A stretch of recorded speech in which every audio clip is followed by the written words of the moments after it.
El próximo año se realizará el Sínodo Ordinario de los Obispos bajo la temática de Juventud y Vocación. Ya en esta línea, nuestro obispo, en su celo de pastor, pidió a Fray Marlon Talavera, monje albertiniano, como responsable de la Vicaría de Vida Religiosa de nuestra diócesis, participar en un encuentro sobre la vida religiosa en el Vaticano. Fray Marlon nos comenta a continuación las líneas bajo las cuales se trabajó en este encuentro, en el que participaron delegaciones de todo el mundo, y los frutos que se espera de nuestra diócesis, la presencia cada vez más fuerte de la vida consagrada.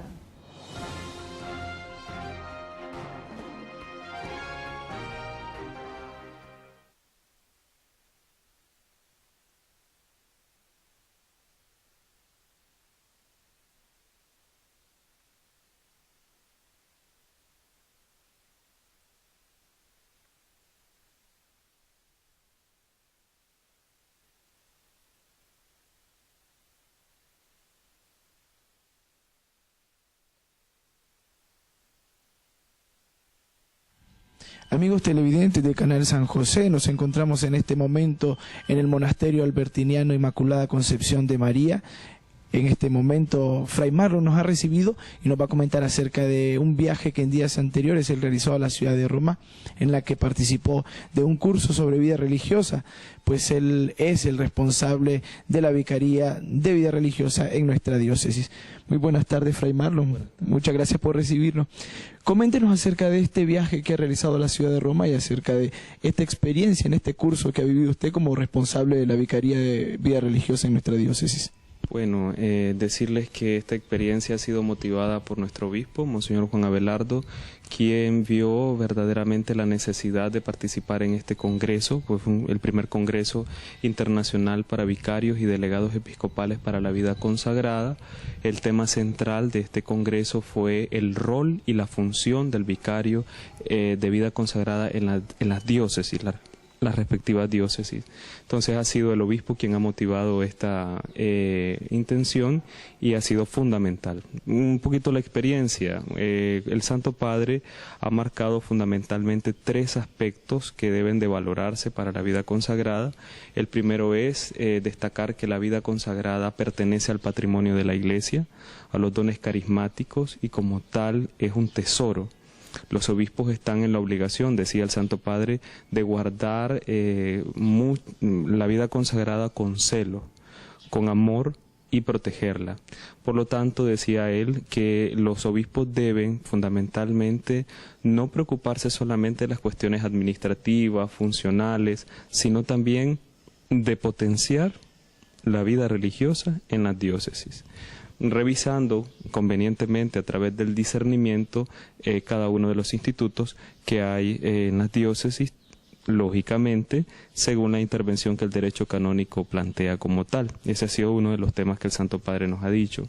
Otro tema fundamental al que ha hecho referencia el Papa Francisco es a las nuevas fundaciones. Y ahí entramos todos los que estamos iniciando procesos de fundación, congregaciones nuevas, carismas nuevos que surgen en la Iglesia, que no es que somos la novedad de las novedades, digamos así, porque pertenecemos al patrimonio de la Iglesia, sino como tal que queremos resaltar un aspecto de la vida de Jesús, y por lo tanto estos carismas nuevos, dice el Papa Francisco, deben de responder al magisterio de la Iglesia, a la tradición de la Iglesia, deben de tener una verdadera fundamentación teológica y bíblica como tal. De tal manera que la fidelidad al magisterio de la Iglesia, el amor a la Iglesia, a su misión como tal, y el hecho de la fidelidad al propio carisma que surge en una comunidad, son los elementos fundamentales que deben de marcar la pauta para que estas comunidades puedan perseverar y puedan aumentar en la Iglesia, digamos así. Son el segundo tema. Y el tercer tema importante al que Papa Francisco ha hecho referencia es las mutuas relaciones entre pastores y consagrados, que en algunas diócesis no son del todo buenas. obispos que a veces se comportan de manera agresiva hacia la vida consagrada, como también consagrados que se comportan de manera, digamos así, anárquica ante la autoridad del obispo. Entonces, lógicamente que estos temas para Papa Francisco son fundamentales, porque nos ha dicho que el interés de los consagrados y de los pastores no debe de ser pensar que yo tengo la razón o yo tengo la razón, sino ser iglesia. Ser iglesia, nos ha dicho el Papa. Ha sido la primera sesión, digamos así, de este encuentro. Y nuestra diócesis vemos que es una diócesis que poco a poco va contando con mayor presencia de vida religiosa. Muestra de ello son, por ejemplo, ustedes, esta comunidad que es una comunidad relativamente nueva y que es llama la atención que es masculina, porque generalmente estamos acostumbrados a ver la vida religiosa femenina, y que en nuestra diócesis esté fundando congregaciones masculinas, llama la atención y se vuelve como un grito incluso profético, como debe ser la naturaleza de la vida religiosa, ¿no? De hecho, este aspecto es fundamental y creo que es uno de los que más llama la atención en las latitudes, por ejemplo, europeas. En el Congreso podíamos notar que muchos vicarios se quejan de la ausencia de vocaciones en los institutos y, por lo tanto, la supresión de los mismos, el cierre, etcétera. Un montón de cuestiones canónicas que se explicaron ahí sobre la disminución de vocaciones en algunos institutos de vida consagrada en países de Europa, Australia y Estados Unidos.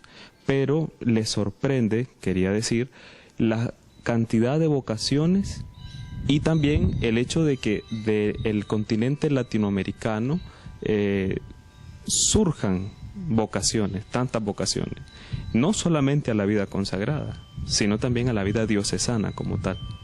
Entonces a ellos les sorprende, y les sorprende también ver jóvenes que todavía quieren, se dejan, mejor dicho, seducir por Jesús. Este aspecto, que parece secundario en las latitudes, por ejemplo, de estos países, es algo fundamental. Cuando ellos ven una vocación joven, ellos saben de que realmente la iglesia sigue viva. Con mucha razón, entonces, el Papa Francisco llamó a América el continente de la esperanza. Podríamos decir que este continente, en especial América Latina, vive como una primavera de vocaciones, y nuestro obispo está realmente preocupado e interesado por esta primavera vocacional que estamos viviendo, al punto de que le ha invitado a usted y le ha pedido a usted que participe de este curso para que el discernimiento y la evaluación, por así decirlo, que se realiza de cada instituto nuevo que va surgiendo, sea el adecuado, no solamente desde el punto de vista, ya nos decía usted, canónico, sino también desde el punto de vista espiritual, discernir a la luz del magisterio de la Iglesia. Un verdadero carisma, nos decían en el Congreso, es tal cuando tiene su base jurídica, bíblica, teológica y espiritual. De tal manera que es un bien para la iglesia. No es una rémora, sino que más bien le sirve a la iglesia, está al servicio de la iglesia. Y en este sentido, el apostolado como tal de un instituto es el tesoro que le brinda a la iglesia.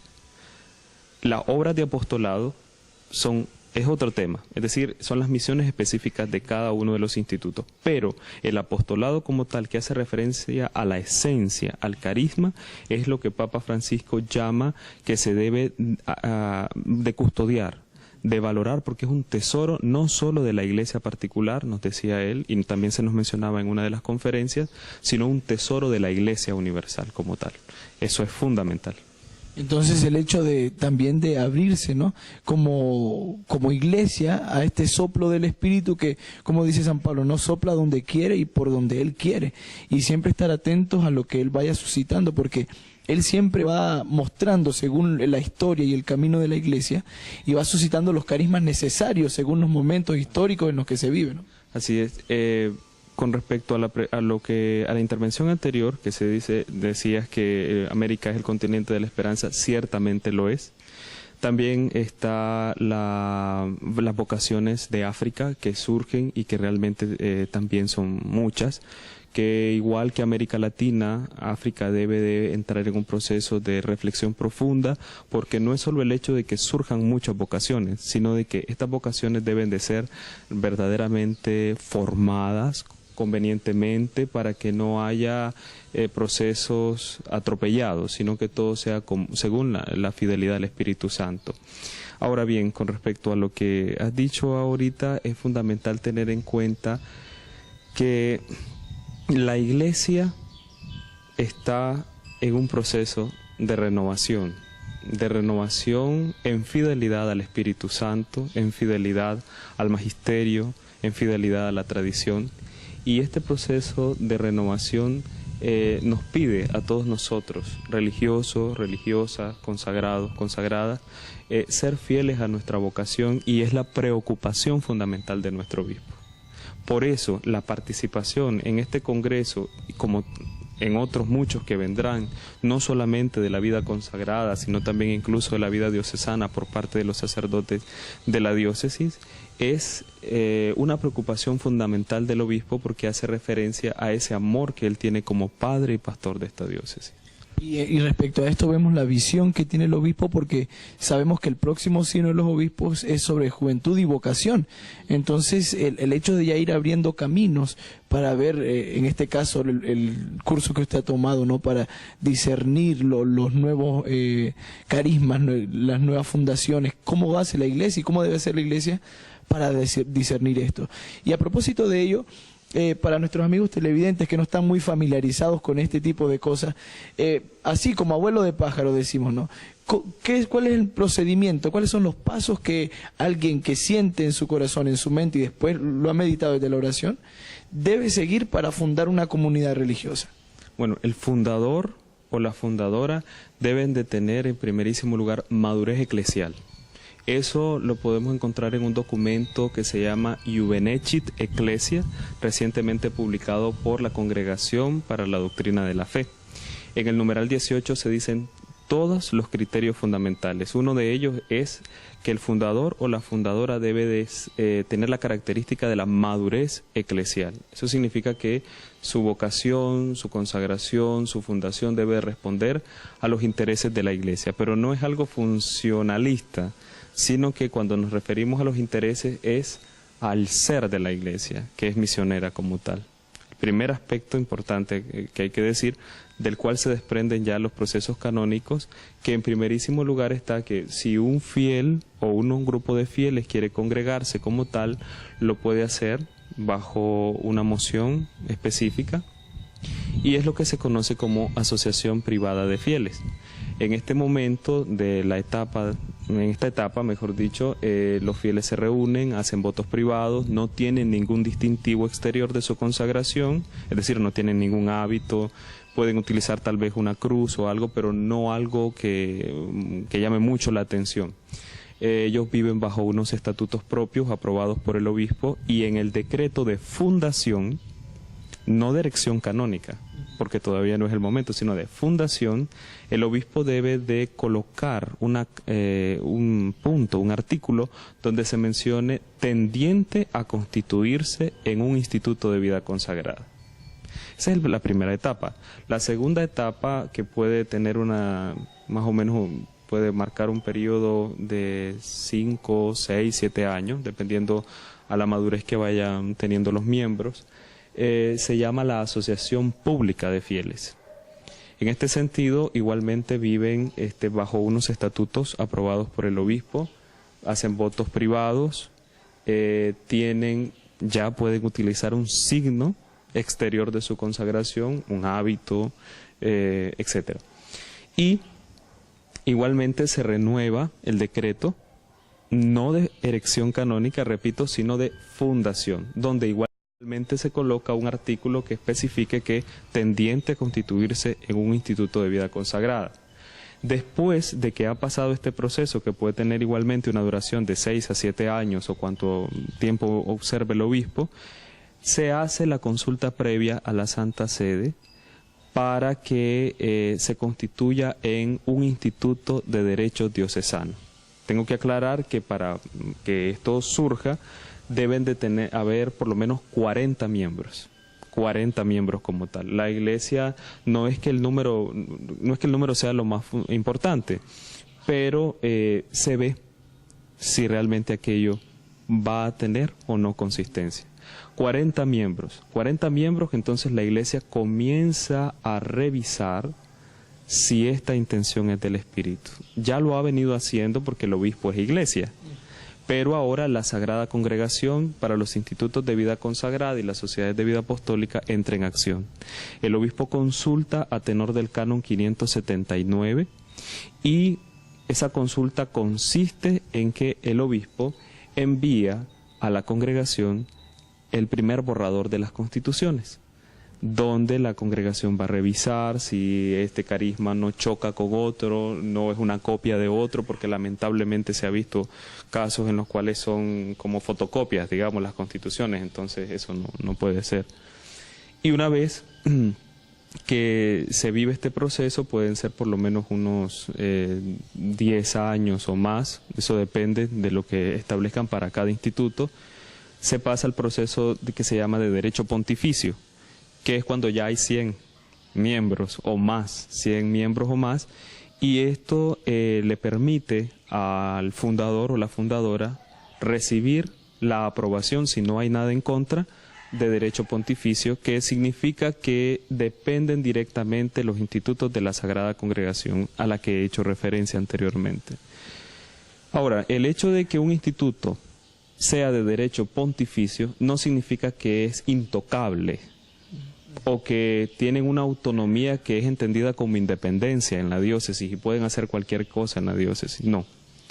Sino que al ser de derecho pontificio, toda su vida interna depende del superior mayor o superiora mayor, vigilados por la Sagrada Congregación que está en Roma.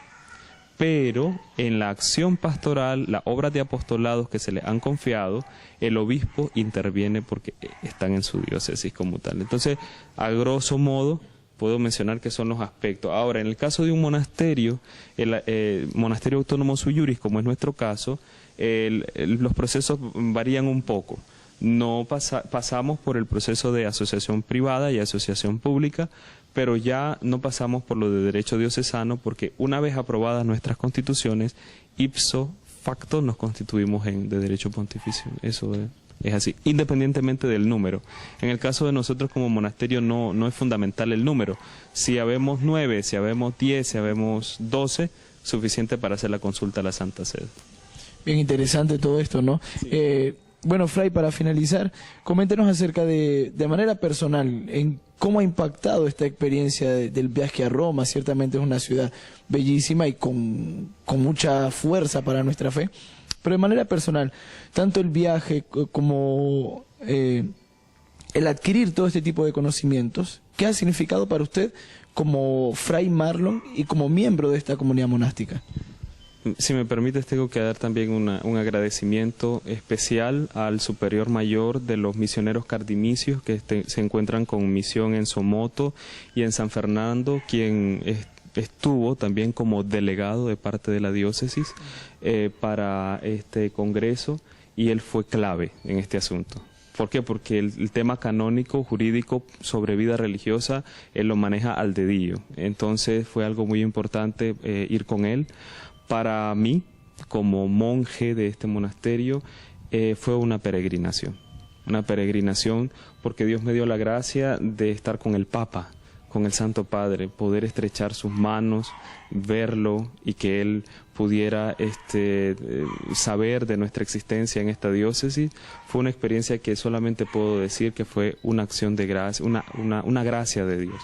Una gracia de Dios. Para mí fue una peregrinación. Fui a esta ciudad como peregrino porque sé que ahí están parte de las bases de nuestra fe cristiana católica. Bien, muchísimas gracias, Fray, muchísimas felicidades por esta maravillosa experiencia que ha vivido. Claro que sí, estamos para servirle. Bien, amigos televidentes, son las palabras de Fray Marlon, monje albertiniano, quien en días anteriores viajó a Roma para participar en un congreso de vida religiosa y que nos acaba de comentar en sus palabras sobre esta experiencia maravillosa que ha vivido y que de cierta manera será de mucho beneficio y de grandes frutos para nuestra diócesis.